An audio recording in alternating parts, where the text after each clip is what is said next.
Little Factory, designed by Shun Taguchi and Aya Taguchi, and it is the art work done by Sabrina Miramon. And the reason we wanted to talk about this was because this one came across my desk when I was having a look through games that I wanted to get to play with my family. And this game, Little Factory, is essentially what I would call baby's first, I guess it's not, maybe resource management, resource conversion, I guess. Baby's first resource conversion. The way the game works is that there are 4 different levels of resources. We start with our basic resources of wheat, coal, stone, clay, and cotton. And then there are 2 different levels above that where we have some manufactured goods at level 2. We have some processed goods, which are pink cards at level 3. Like, they all require different things. There's a conversion sheet on the back of the rulebook. And then there are some buildings, which are the top level. And the buildings, the way you win this game is it's either the first person to get to 10 victory points, or when all of the victory points have been removed from the game, have been assigned to players, the person with the most amount of victory points wins. I do believe there's 12 victory points in total to be able to be gotten. I think Matt ended up winning the game. He had 5, I had 4, you had 3. Yeah. I think we've actually... Sorry, keep going. I think we played it wrong because I'm pretty sure the cards and the chips, you don't recount them. So if you have a building, that's automatically 2 points. You don't also then get 2 chips. So I just looked at the thing going, I think we shortchanged ourselves a little bit in that one. But we'll see anyway. Which wouldn't really extend the game too much more than what we were playing. No, I don't think so, no. Well, let me explain how this works, right? So on your turn, you can do one of 3 things. The first thing that you can do is that if you have a building in front of you, you've been able to work your way into getting a building, you can then activate that building. You can activate it at the beginning or the end of your turn. The building can do different things, such as turning resources into victory points or turning resources into other resources for free. The 2 other actions, which are your main bread and butter of the game, the first thing you do is called trading. Every card has a coin value, and you can, on your turn, trade for 1 or more cards. So each card has a coin value. I can trade that card in for another card of different and lower point value. So essentially, the main use of this is being able to take a very high value card and get a lot of lower value cards that may be able to give you different things in different areas. That's one of the first things. So that's the first action. And then the second action is producing. And these cards not only have a value to buy them, but they have a prerequisite that you could use as your trade option. So you could, for example, get planks of wood if you have 1 log of wood or 2 logs of wood, I think, in one of it. So if I produce I can produce 1 thing only, or I can trade for multiple things of the coin value. But I could take my 2 planks and then my 2 logs and produce planks, and I take that and I trade them, and then those logs go back into the supply for every other people to use.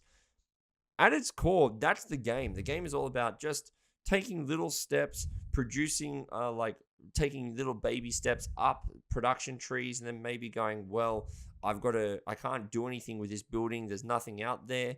And then maybe trading down to go into other production trees to do things like that. This is a game that, look, it's not going to tickle the puzzle side of a heavy gamer's brain. But we all collectively went, I can see what that is.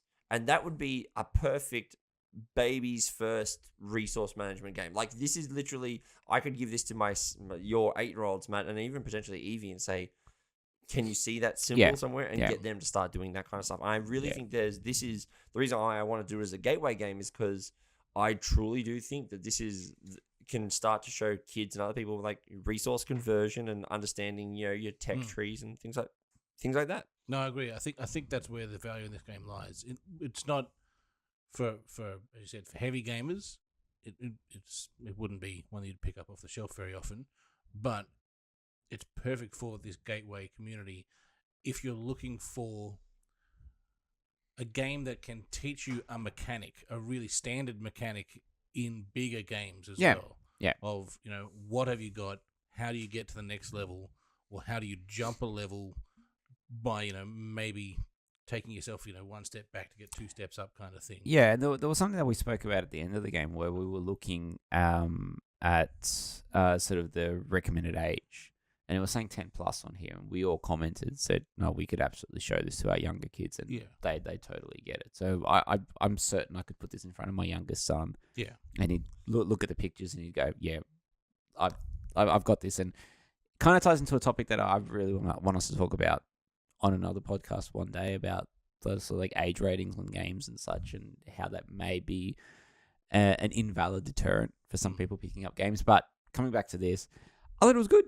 Yeah. It was fine. It was interesting. Played in 20 minutes. 5 minutes each. Yep. It taught me something new.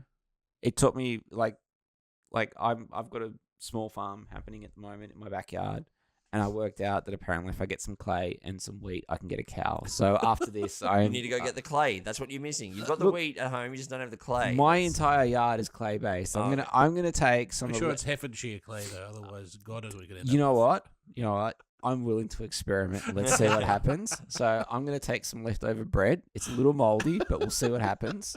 So, and you know what? You need mold when you're making cheese. So I'm thinking like the cow's already halfway there. Right. All right, we'll throw some. We may never see you again. This is history making $1 million idea right here. I'm going to leave some bread. I'm going to bury it in the clay, and we'll see tomorrow if I have a cow. I'll post back. Look, gosh, Ralph's not here, and the puns are still free flowing. It's great. Look, I do want to point out, though, right, this game, as well as being really easy to play and teach, really quick. Like, granted, if you're playing with younger kids, yes, expect it to go about that half an hour mark. But still, that's still really good time for younger kids. Oh, yeah, absolutely. But the cost of this game, you can get it for $15 currently from the Gamesmen, which is an Australian board game store. $15 at the moment. Like, the cost of this game as well, like, yes, I'm not going to probably get this out of my shelves very often to play with you guys. We want to play bigger games. That's where we're at in our career. However, this is absolutely a game that I could see just getting out in front of a couple of friends with a night. We have tea, coffee, we have a few drinks, things like that, because it's very colorful. The colors are very stand out, like yellow, blue, pink, and green. So they all very stand out from each other. It's very simple. Nice. It's very simple. It's very easy to understand. I will say one negative of this game is that I tried to learn this directly from the rulebook for the first time. And the designers of this game are Japanese. And I don't know if there was any translation issues or anything, but it just felt like from time to time there was some wording issues where I'm like, I just couldn't understand the intent between what the difference between trading and producing was, right? Yeah. Because I was like, well, what's the difference and I just couldn't properly understand it. And then I played a game on BGA and it all clicked. I went, oh, I'm an idiot. Okay, I see what I can do here. So there was a few things like that going on, but I really do think this is a game that does have a little place. Now it is part of a series of games. There is other ones that are called like there's Little Factory. I believe that there's Little Town, Little City or something like that. I believe, if I'm not mistaken. And so there are the whole idea of this series of games. It's produced by ILO Games.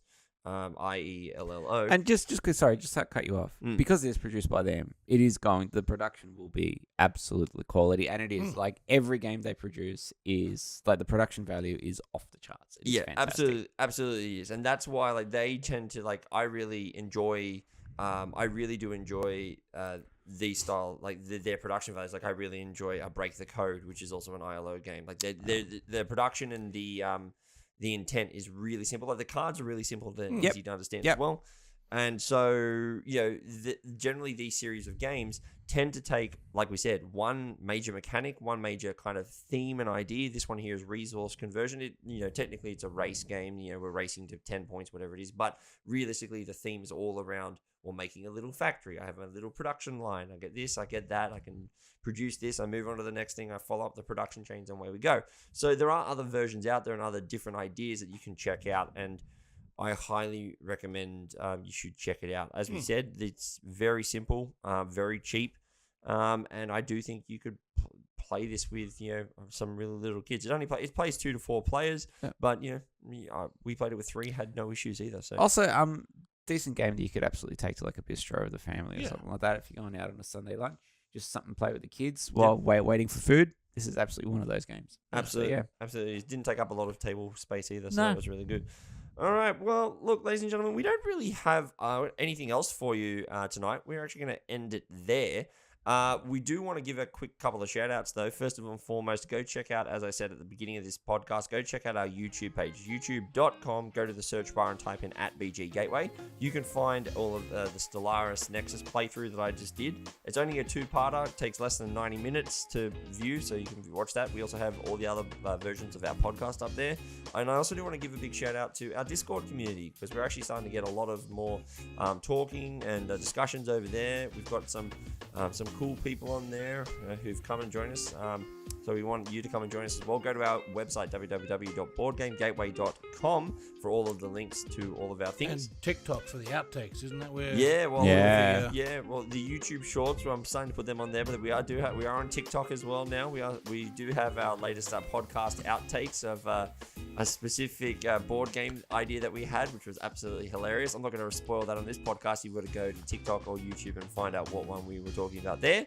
But I do want to give the final thing, which is start to give a little preview, which is episode number 40, which is not next episode. The episode after that is our 1-year anniversary podcast. So I would just like to give a big shout. Like, we'd like to get as many people listening into that one. And What are we going to do? Have you got a plan? Nate always has a plan. Everyone bring some wheat. I'll bring clay. Yeah, I'll bring the cotton. I was going to bring a bucket for all these cows. That